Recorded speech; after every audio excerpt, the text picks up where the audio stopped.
بسم اللہ الرحمن الرحیم۔ السلام علیکم ورحمۃ اللہ وبرکاتہ۔ حضرت حوا علیہ السلام کتنی بار حاملہ ہوئی اور کتنے بچے انہوں نے جنم دیے اور ان کی وفات کب ہوئی؟ عورت کے لیے لازم ہے کہ اپنے شوہر کے سامنے کسی دوسرے مرد کی خوبصورتی یا اس کی کسی خوبی کا ذکر نہ کرے، کیونکہ بعض شوہروں کو اس سے تکلیف ہوا کرتی ہے۔ اسی طرح مردوں کو بھی چاہیے کہ اپنی بیوی کے سامنے کسی دوسری عورت کے حسن و جمال یا اس کی چال ڈھال کا تذکرہ اور تعریف کرنے سے گریز کرے، کیونکہ اس سے بیوی کو تکلیف پہنچے گی۔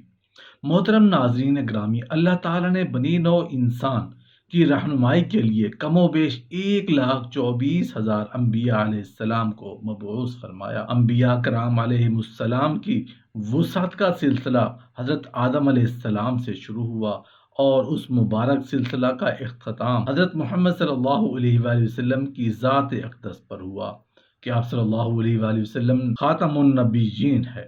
حضرت آدم علیہ السلام کی تخلیق کا ذکر کیا جائے تو حضرت جبرائیل علیہ السلام کو وہ حکم دینا بھی آپ کو یاد ہوگا کہ اللہ تعالیٰ نے حضرت جبرائیل علیہ السلام کو حکم دیا کہ کرۂ ارض سے مٹی لے کر آؤ، اور حضرت ابو موسیٰ اشعری رضی اللہ عنہ اس بارے میں فرماتے ہیں کہ نبی کریم صلی اللہ علیہ وآلہ وسلم نے فرمایا، اللہ تعالیٰ نے حضرت آدم علیہ السلام کو ایک مٹھی خاک سے پیدا فرمایا، یہ مٹھی تمام روئے زمین سے حاصل کی گئی۔ یہی وجہ ہے کہ حضرت آدم علیہ السلام کی نسل میں مختلف رنگ و زبان کے لوگ پائے جاتے ہیں۔ حضرت ابو ہریرہ رضی اللہ عنہ سے روایت ہے کہ حضور اکرم صلی اللہ علیہ وآلہ وسلم نے فرمایا کہ جب اللہ نے آدم کو پیدا فرمایا اور ان میں سے روح پھونکی تو ان کو چھینک آئے، جس پر انہوں نے الحمدللہ کہا۔ یوں سب سے پہلے اس کے منہ سے اللہ کی حمد نکلی۔ حضرت آدم علیہ السلام کو 4 عظیم شرف اور مرتبے سے عطا کیے۔ نمبر 1، اپنے ہاتھ سے پیدا فرمایا۔ نمبر 2، روح پھونکی۔ نمبر 3، فرشتوں کو سجدہ کرنے کا حکم دیا۔ نمبر 4، اشیاء کے ناموں کے علم سے سرفراز فرمایا۔ یہ حضرت آدم علیہ السلام کی پیدائش کا واقعہ ہے۔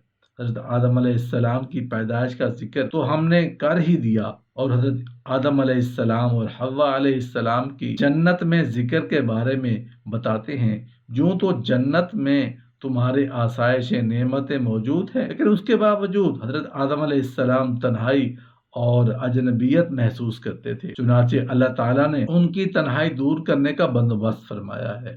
حضرت حوا علیہ السلام کو پیدا فرمایا۔ محمد بن اسحاق حضرت ابن عباس سے روایت کرتے ہیں کہ حضرت حوا علیہ السلام کو حضرت آدم علیہ السلام کی بائیں طرف کی چھوٹی پسلی سے پیدا کیا گیا جبکہ وہ سو رہے تھے۔ پھر اللہ نے حضرت آدم علیہ السلام کو حکم فرمایا کہ وہ ان کی بیوی جنت میں سکونت فرمائے، اور فرمایا جہاں سے چاہو بلا روک ٹوک کھاؤ، لیکن اس درخت کے پاس نہ جانا ورنہ ظالموں میں سے ہو جاؤ گے۔ حضرت آدم علیہ السلام اور حضرت حوا علیہ السلام بڑے آرام و سکون سے جنت میں رہنے لگے۔ روایت میں ہے کہ حضرت آدم علیہ السلام 100 سال یا 60 سال جنت میں رہے۔ اس عرصے میں دونوں پر جنت کے کسی بھی حصے میں جانے پر پابندی نہیں تھی سوائے شجرہ ممنوعہ کے۔ شیطان اب ان دونوں کا کھلا دشمن تھا اور اپنی سزا کا بدلہ لینے کے لیے بے قرار بھی تھا۔ اس کی شدید خواہش تھی کہ اللہ کے حکم کی خلاف ورزی کریں۔ پھر شیطان نے ان دونوں کے دلوں میں وسوسہ ڈالا تاکہ ان کی شرم گاہیں ایک دوسرے سے پوشیدہ تھیں، بے پردہ ہو جائے۔ اس نے انہیں کہا کہ تمہارے رب نے تم دونوں کو اس درخت سے اس لیے منع فرمایا کہ کہیں پھل کھا کر تم دونوں فرشتے نہ ہو جاؤ، یا کہیں ہمیں زندہ رہنے والوں میں سے ہو جاؤ۔ چنانچہ ان باتوں نے حضرت حوا علیہ السلام کو سوچنے پر مجبور کر دیا، اور پھر شیطان کی مسلسل اور تواتر کے ساتھ سازشیں رنگ لائیں، اور اس نے حضرت حوا علیہ السلام کو پھل کھانے پر راضی کیا۔ ایک دن حضرت حوا علیہ السلام نے حضرت آدم علیہ السلام سے کہا کہ ہم اس شجرہ ممنوعہ کا ذرا سا حصہ کھا کر تو دیکھیں، آخر وہ کیا راز ہے جو اللہ نے اسے کھانے سے منع فرمایا ہے۔ شروع میں تو حضرت آدم علیہ السلام اس کے لیے قطعی طور پر تیار نہ تھے، لیکن پھر حضرت حوا کے مسلسل اصرار پر بادل نخواستہ وہ بھی راضی ہو گئے۔ ابھی ان دونوں نے پھل کو پوری طور پر چکھا بھی نہ تھا کہ ان کی سطر گاہیں ایک دوسرے پر عیاں ہو گئیں۔ اس پر دونوں بدحواسی اور پریشانی میں جنت کی طرف درخت کے پتوں کو توڑ توڑ کر اپنا بدن چھپانے لگے۔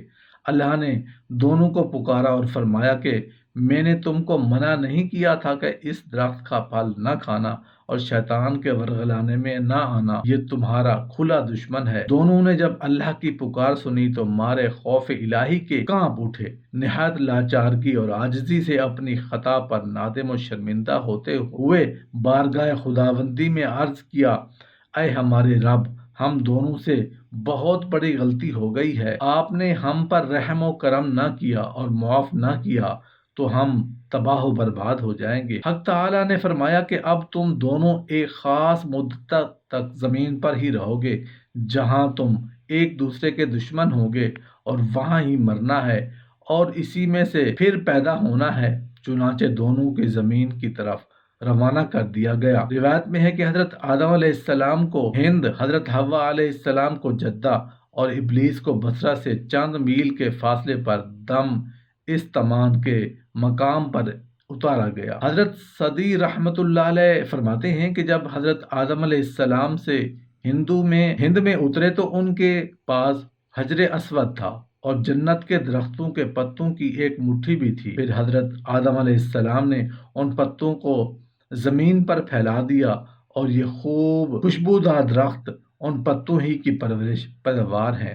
حضرت ابن عباس سے مروی ہے کہ حضرت جبرائیل علیہ السلام حضرت آدم علیہ السلام کے پاس آئے اور گندم کے 7 دانے کے ساتھ لائے۔ حضرت حوا آدم علیہ السلام نے پوچھا، یہ کیا ہے؟ عرض کیا، یہ اس درخت کے پھل ہیں جس سے آپ کو روکا گیا تھا لیکن آپ نے تناول کر لیا۔ عرض کیا، ان کو زمین میں بو دیجئے۔ حضرت آدم علیہ السلام نے بو دی اور دانے وزن میں ان دانوں کے ساتھ ملا کر رکھ دیے اور زیادہ تھے۔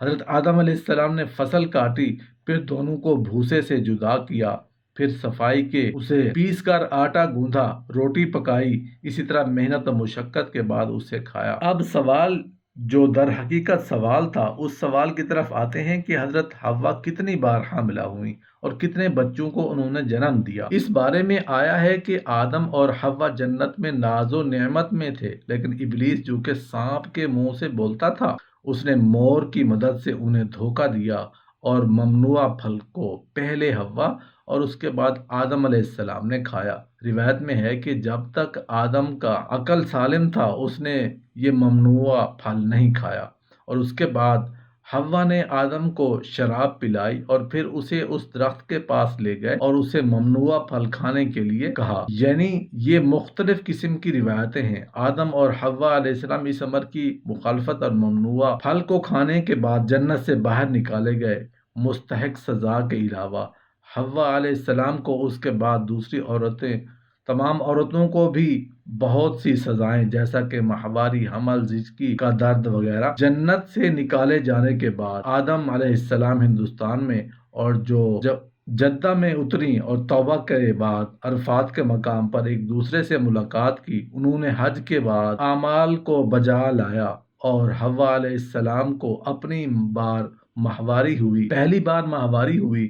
آدم علیہ السلام نے زمین پر اپنے پاؤں مارے اور آب زمزم جاری ہوا اور حوا علیہ السلام نے اس پانی سے غسل کیا۔ اما حوا کے بارے میں یہ بات آتی ہے کہ وہ 20 بار حاملہ ہوئیں اور 40 بچوں کو جنم دیا۔ آپ کی وفات آدم علیہ السلام کے 1 سال بعد ہوئی اور اس کے انہیں کے قریب سپرد